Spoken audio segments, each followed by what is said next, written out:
Dear students, good morning all of you. Ninth class में हमारा chapter चल रहा है electoral politics. In previous class हमने पढ़ा था नॉमिनेशन ऑफ कैंडिडेट्स का नॉमिनेशन किस प्रकार किया जाता है। इस क्लास में हम जिन टॉपिक्स के ऊपर चर्चा करेंगे, what makes elections in India democratic. ऐसी कौन सी बातें हैं जो इंडिया में इलेक्शंस को डेमोक्रेटिक बनाते हैं। नेक्स्ट हमारा जो टॉपिक होगा इंडिपेंडेंट इलेक्शन कमीशन। चुनाव करवाने के लिए इंडिया में एक स्वतंत्र चुनाव आयोग बना हुआ है, तो वो किस प्रकार काम करता है उसके बारे में हम डिस्कस करेंगे। उसके बाद में जो थर्ड हमारा टॉपिक होगा पॉपुलर पार्टिसिपेशन। इलेक्शंस में पीपल्स की किस प्रकार एक्टिव पार्टिसिपेशन होती है, किस प्रकार लोग सक्रिय रूप से चुनाव में भाग लेते हैं, वो हम इस टॉपिक में डिस्कस करेंगे। तो चलते हैं। जो फर्स्ट टॉपिक है, what makes elections in India democratic. What makes elections in India democratic, ये हमने प्रीवियस क्लास में देख लिया था। इसके अलावा इंडिपेंडेंट इलेक्शन कमीशन के बारे में भी हमने पढ़ा था। इंडिया में फ्री एंड फेयर इलेक्शंस करवाने के लिए जो डिपार्टमेंट होता है वो इलेक्शन कमीशन होता है। इसके बारे में भी हमने डिटेल से डिस्कस किया था। नेक्स्ट जो है हमारा टॉपिक पॉपुलर पार्टिसिपेशन। चुनाव में लोगों की किस प्रकार पार्टिसिपेशन होती है, किस प्रकार लोग सक्रिय रूप से भागीदारी करते हैं, भाग लेते हैं। Another way to check the quality of the election process is to see whether people participate in it with enthusiasm। तो इलेक्शन प्रोसेस की क्वालिटी को जांचने का एक और वे है, और वो वे ये देखना कि इसमें लोग उत्साह से पार्टिसिपेशन करते हैं या नहीं करते हैं। यह भी एक तरीका है कि इलेक्शंस की क्या क्वालिटी है, उसको जांचने का एक ये तरीका है कि लोगों की पार्टिसिपेशन किस प्रकार की है। If the election process is not free और फेयर, अगर elections process free and fair नहीं होगी, people will not continue to participate in the exercise, तो लोग इसमें पार्टिसिपेशन करना जारी नहीं रखेंगे। Now read these charts and draw some conclusion about participation in India।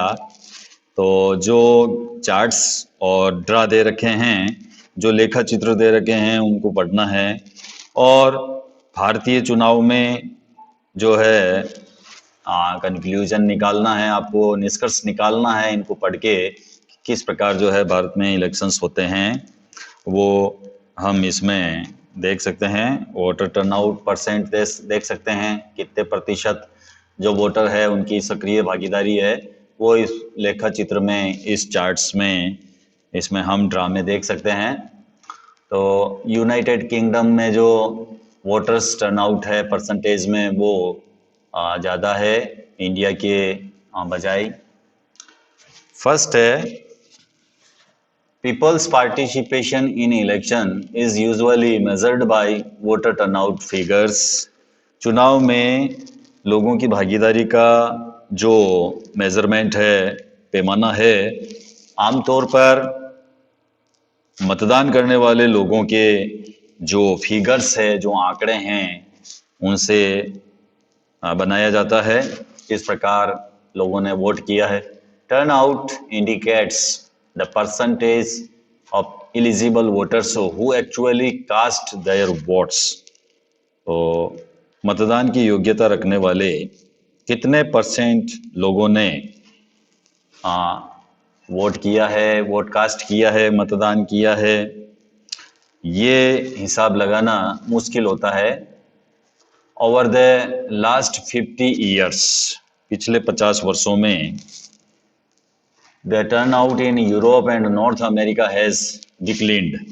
तो एक तो यूरोप और एक नॉर्थ अमेरिका इनमें जो मतदान का प्रतिशत है वो डिक्लाइन हुआ है। In India the turn out has either remained stable और एक्चुअली गॉन अप। और भारत में अगर हम वोटर्स टर्न आउट देखें, वोट का परसेंटेज देखें, तो या तो ये जो है स्टेबल रहा है, स्थिर रहा है, या फिर ये ऊपर गया है। हमारे यहाँ पर जो वोटर टर्नआउट है, वोट का जो परसेंटेज है, या तो स्टेबल रहा है या फिर गॉन अप, या ऊपर बढ़ा है। हमारे यहाँ लोगों में उत्साह बढ़ा है चुनाव के प्रति। इलेक्शंस में जो है लोगों ने एक्टिवली पार्टिसिपेट किया है। सेकंड है, in India the poor, illiterate and underprivileged people vote in larger proportion as compared to the rich and privileged sections। अगर हम इंडिया में देखें तो जो रिच पीपल है, जो प्रिविलेज सेक्शंस है, जिनको अधिकार मिले हुए हैं, उनकी तुलना में जो पुअर है, इलिटरेट है, जो कमजोर सेक्शंस के लोग हैं, वो ज़्यादा हमारे यहाँ इलेक्शंस में भाग लेते हैं, ज़्यादा मतदान करते हैं। कहने का मतलब मेरा ये है, इंडिया में पुअर पर्सन्स, गरीब लोग, निरक्षर लोग, और जिनको कोई प्रिविलेज नहीं है, जिनको कोई अधिकार प्राप्त नहीं है, उन लोगों का जो वोटर टर्नआउट है वो रिच और प्रिविलेज सेक्शंस की तुलना में कंपेयर में ज़्यादा है। यानी गरीब लोग, इलिटरेट लोग, अनप्रिविलेज्ड पीपल ज़्यादा वोट कास्ट करते हैं हमारे कंट्री में।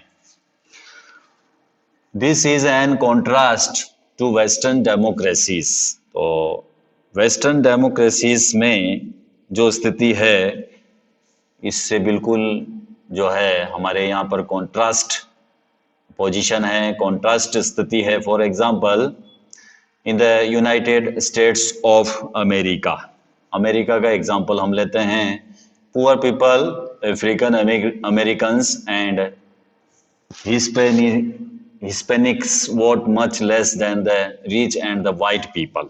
तो अमेरिका का अगर हम एग्जांपल ले तो अमेरिका में गरीब लोग, अफ्रीकी मूल के लोग, और जो हिस्पैनिक लोग हैं, अमीर और श्वेत लोगों की तुलना में काफ़ी कम मतदान करते हैं। जो यूनाइटेड स्टेट्स ऑफ अमेरिका है, वहाँ पर poor persons, African Americans, Hispanics people जो है वो रिच एंड वाइट पीपल की तुलना में कम करते हैं। जबकि हमारे यहाँ पर जो पुअर पर्सन्स है, इलिटरेट पर्सन्स है, वो ज़्यादा वोट कास्ट करते हैं। तो इंडिया में यूनाइटेड स्टेट्स ऑफ अमेरिका की जो स्थिति है उसके बिल्कुल उलट है। तीसरा है, common people in India attach a lot of importance to elections. Bharat में जो कॉमन पीपल है वो चुनावों को ज़्यादा इम्पोर्टेंस देते हैं। कॉमन पीपल जो है हमारे यहाँ इंडिया में इलेक्शंस को ज़्यादा इम्पोर्टेंस देते हैं। The feel that through elections they can bring pressure on political parties to adopt policies and programmes favourable to them. तो उनका क्या विचार है, वो इलेक्शंस को क्यों इम्पोर्टेंस देते हैं? क्योंकि वो फील करते हैं, वो ये सोचते हैं, उनको ये लगता है कि इलेक्शंस के जरिए वो राजनीतिक दलों पर अपने अनुकूल नीति और कार्यक्रमों के लिए वो ज़्यादा प्रेशर डाल सकते हैं। वो उनका ये मानना है, द फील, वो ऐसा महसूस करते हैं कि इलेक्शंस के द्वारा ही वो bring pressure on political parties के ऊपर वो प्रेशर डाल सकते हैं to adopt policies and programmes, कि वो पॉलिसीज और प्रोग्राम्स अडॉप्ट करे फेवरेबल टू देम, जो उनके लिए फेवरेबल है, जो उनके लिए अनुकूल नीतियां हैं, उनको वो लागू करें। तो वो ऐसा महसूस करते हैं कि इलेक्शंस के द्वारा ही ये हो सकता है, ऐसा वो फील करते हैं। They also feel that their vote matters in the way things are run in the country. और उनको ये भी लगता है कि कंट्री के रूल या शासन संचालन के तरीके में उनके वोट का भी इम्पोर्टेंस है, उनको ये भी लगता है। Do you think your vote makes a difference? क्या आपको लगता है कि आपके वोट से फर्क पड़ता है? क्या डिफरेंस होता है आपके वोट से? क्या आपने जो वोट दिया है उससे कुछ फर्क पड़ता है? तो ये सोर्स है नेशनल इलेक्शन स्टडी 2004। इन्होंने सर्वे किया है। 67% लोगों का मानना है कि हैज इफेक्ट, फर्क पड़ता है, उनके एक वोट से इलेक्शंस में फर्क पड़ता है। ये 67% जो पीपल है उनका ये मानना है। बाकी 18% हैज नो इफेक्ट, फर्क नहीं पड़ता है, उनके वोट का कोई फर्क नहीं पड़ता है। 18% पीपल्स ये फील करते हैं कि हमारे वोट का कोई इफेक्ट नहीं पड़ता है इलेक्शंस में। और जो येलो कलर में 15% है वो ऐसा मानते हैं कि डोंट नो, यानी हमको पता नहीं है कि हमारे वोट का इफेक्ट पड़ता है या नहीं पड़ता है, ये हमको कोई मालूम नहीं है। फोर्थ है the interest of voters in election related activities has been increasing over the years. साल दर साल इलेक्शंस में इलेक्शन से संबंधित जो एक्टिविटीज है उनमें लोगों की जो पार्टिसिपेशन है, जो एक्टिविटीज है वो बढ़ी है।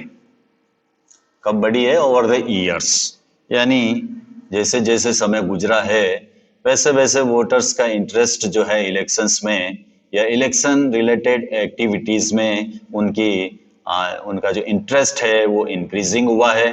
ड्यूरिंग द 2004 इलेक्शंस, 2004 के चुनाव में more than 1/3 voters took part in a campaign related activities। 2004 का जो इलेक्शंस हुआ था उसमें वन थर्ड से ज्यादा वोटर्स ने इलेक्शन कैंपेन से संबंधित गतिविधियों में किसी न किसी प्रकार से जो है उन्होंने पार्टिसिपेट किया है। ये सर्वे किया गया है कि 2004 के जो इलेक्शंस हुए थे, मोर देन 1/3 वोटर्स, जो 1/3 वोटर्स थे, to part in campaign related activities. जो कैंपेन रिलेटेड एक्टिविटीज है, इलेक्शन से संबंधित जो गतिविधियां हैं उसमें उन्होंने सक्रिय रूप से भागीदारी की है। इसके अलावा more than half of the people identified themselves as being close to one or the other political party. और आधे से ज्यादा लोगों ने खुद को किसी न किसी प्रकार से जो है पॉलिटिकल पार्टीज के क्लोज बताया है कि हम किसी न किसी पार्टी से संबंध रखते हैं। ऐसा हाफ ऑफ द पीपल जो है वो आइडेंटिफाई करते हैं कि वो किसी न किसी पार्टी से संबंधित है। 1 out of every 7 voters is a number of a political party. और इसके अलावा प्रत्येक 7 वोटर्स में से एक वोटर किसी न किसी राजनीतिक दल का सदस्य था। ये भी सर्वे किया गया है कि प्रति 7 पीपल में से 1 पीपल जो है वो क्या है? मेंबर्स है ऑफ ए पॉलिटिकल पार्टी। वो किसी न किसी पॉलिटिकल पार्टीज का सदस्य है, मेंबर है। ये भी सर्वे किया गया है। नेक्स्ट है हमारा जो टॉपिक है acceptance of election outcome.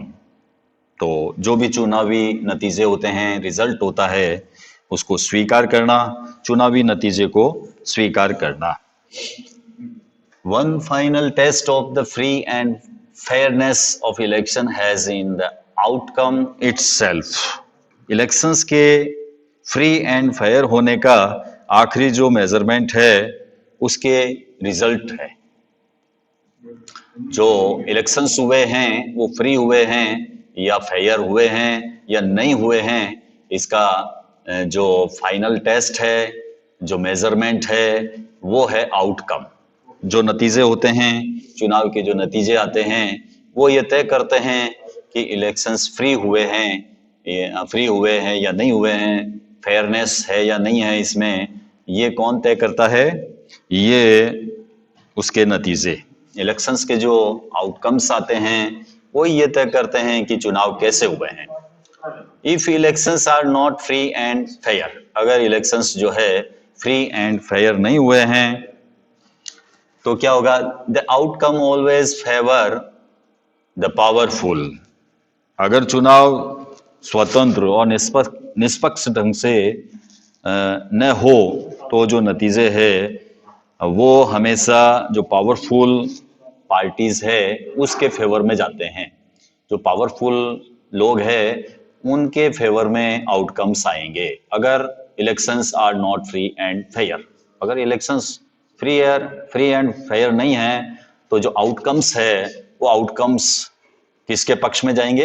Favour the powerful, powerful के फेवर में जो है रिजल्ट जाते हैं। In such a situation the ruling parties do not loss elections, और ऐसी स्थिति में जो रूलिंग पार्टीज है वो कभी चुनाव हारती ही नहीं है। अगर फेयर एंड फ्री इलेक्शंस नहीं हो रहे हैं तो जो रूलिंग पार्टी है वो कभी भी हारेगी नहीं। डू नॉट लॉस इलेक्शंस, वो इलेक्शंस को कभी लॉस नहीं करेगी, यानी जो आउटकम्स आएंगे वो हमेशा उसके पक्ष में ही आएंगे। Usually the losing party does not accept the outcome of a rigged elections. आमतौर पर जो हारने वाली पार्टी है वो गड़बड़ ढंग से कराए गए चुनाव के नतीजों को स्वीकार नहीं करती है। लॉसिंग पार्टी हमेशा रिज्ड इलेक्शंस के जो आउटकम्स है उनको नॉट एक्सेप्ट, स्वीकार नहीं करती है।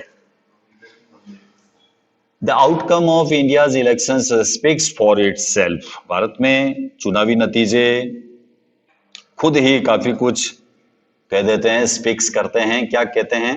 इंडियाज के जो इलेक्शंस है वो अपने आप में क्या कहते हैं वो हम देखते हैं। The ruling parties routinely lost elections in India both at the national and state level। Bharat में शासक दल जो रूलिंग पार्टीज है वो नेशनल और स्टेट लेवल दोनों ही स्तर पर अक्सर चुनाव हारते रहे हैं। अगर हम देखें तो जो रूलिंग पार्टीज है वो स्टेट लेवल पर और नेशनल लेवल पर, दोनों लेवल के ऊपर जो है वो चुनाव हारते हैं। In fact, in every 2 out of the 3 elections held in the last 25 years, the ruling party lost। बल्कि अगर हम पिछले 15 वर्षों में भारत में जितने चुनाव हुए हैं वो देखें तो उनमें से प्रत्येक 3 में से 2 शासक पार्टियां हारी है। जो 3 में से जो 2 रूलिंग पार्टीज है वो जो चुनाव हारी है।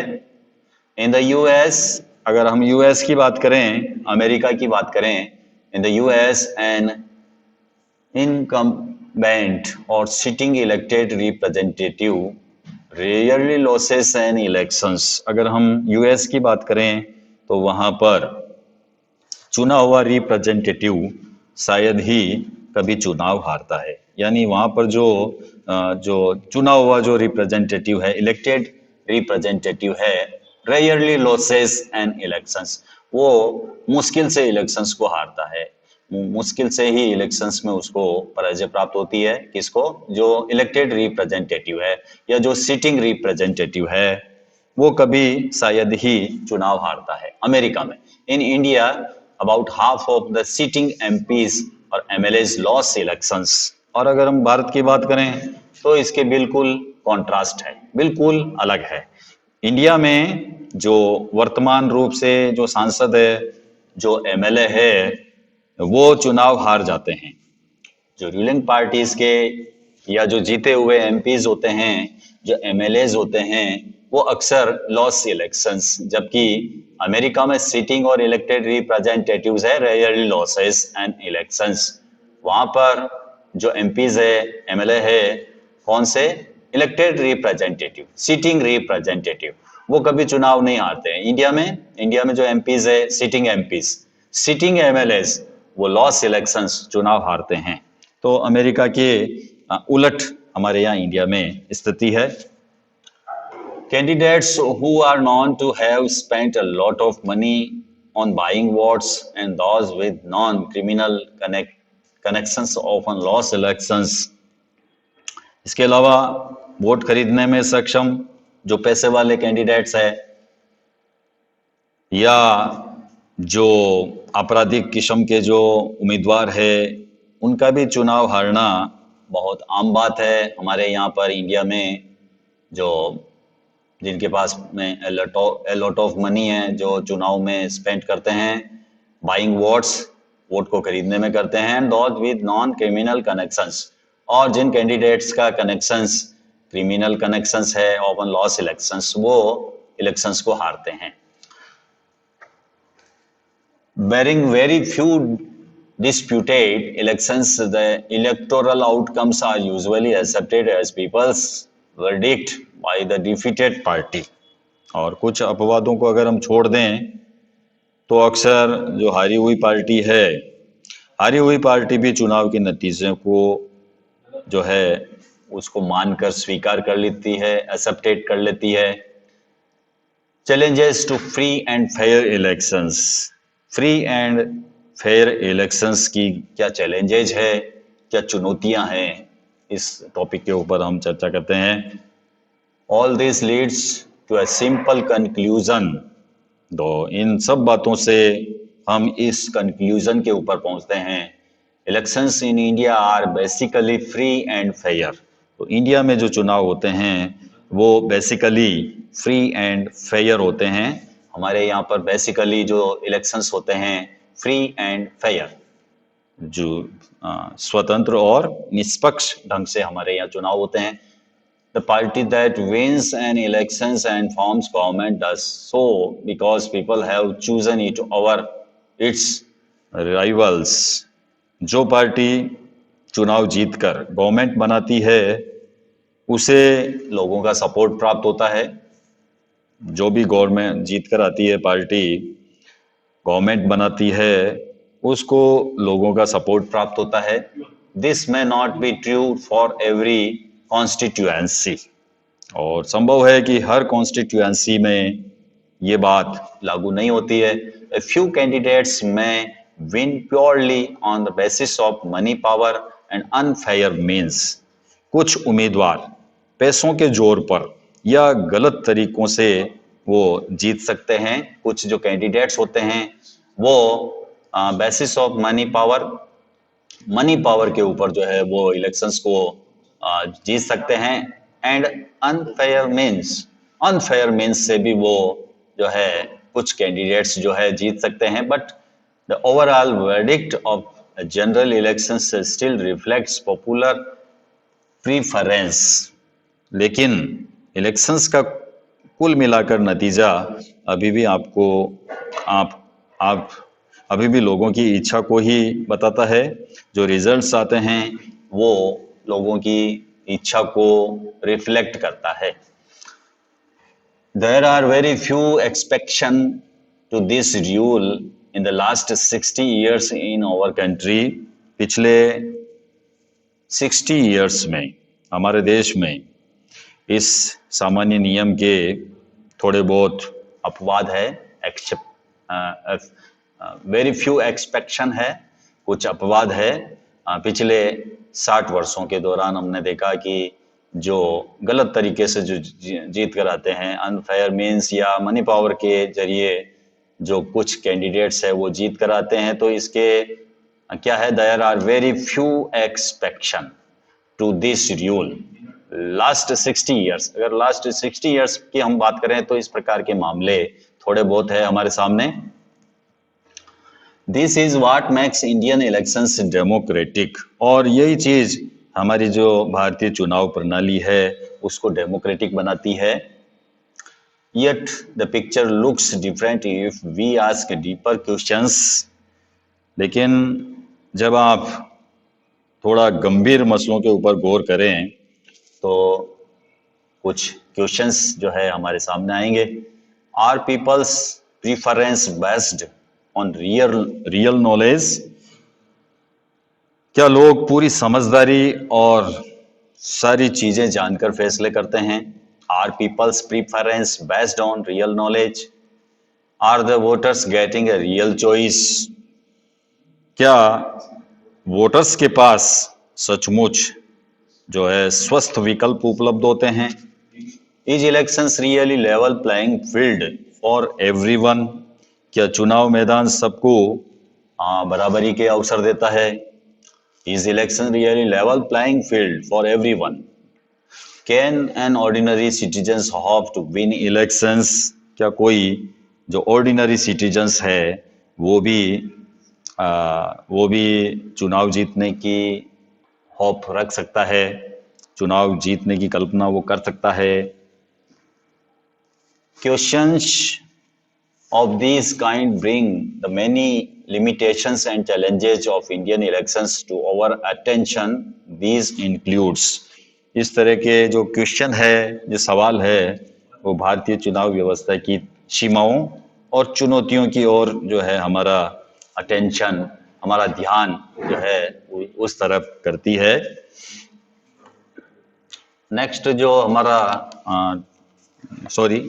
नेक्स्ट है, candidates and parties with a lot of money may not be sure of their victory, but they do enjoy a big and unfair advantage over smaller parties and independent. ज़्यादा पैसे लेने वाले उम्मीदवार और जो पार्टीज है गलत तरीके से चुनाव जीत ही जाएंगे, ये कहना मुश्किल है। Candidates and parties with a lot of money may not be sure.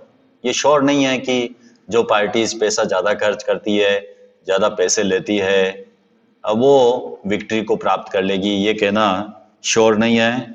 लेकिन they do enjoy a big and unfair advantage over smaller parties and independents। लेकिन उनकी स्थिति दूसरों से ज़्यादा मजबूत रहती है। जो पैसे वाले हैं, जो अनफेयर मीन्स जो है यूज करते हैं, उनकी जो कंडीशन है, उनकी जो स्थिति है, वो ज़्यादा मजबूत रहती है। In some part of the country, देश के कुछ इलाकों में candidates with criminal connections have been able to push others out of the electoral race and to secure a ticket from major parties। तो देश के कुछ इलाकों में जो क्रिमिनल कनेक्शंस वाले जो कैंडिडेट्स हैं, वो चुनाव में जो दूसरे जो अदर्स जो कैंडिडेट्स हैं उनको पुश कर देते हैं, push others out of the electoral race. जो इलेक्टोरल रेस होती है उसमें जो क्रिमिनल कनेक्शंस वाले जो कैंडिडेट्स होते हैं वो दूसरे को मौका नहीं देते हैं। And to secure a ticket from major parties, और जो मेजर पार्टीज है वहाँ से वो टिकट्स प्राप्त करने में सफल हो जाते हैं। इसके अलावा some families tend to dominate political parties। Tickets are distributed to relatives from these families। और अलग अलग पार्टियों में कुछ परिवार होते हैं, कुछ फैमिलीज होती है, उनका ज़्यादा डोमिनेट होता है, ज़्यादा प्रभुत्व होता है, ज़्यादा जोर होता है। ऐसी कुछ फैमिलीज होती है तो उनके रिश्तेदार आसानी से टिकट प्राप्त कर लेते हैं।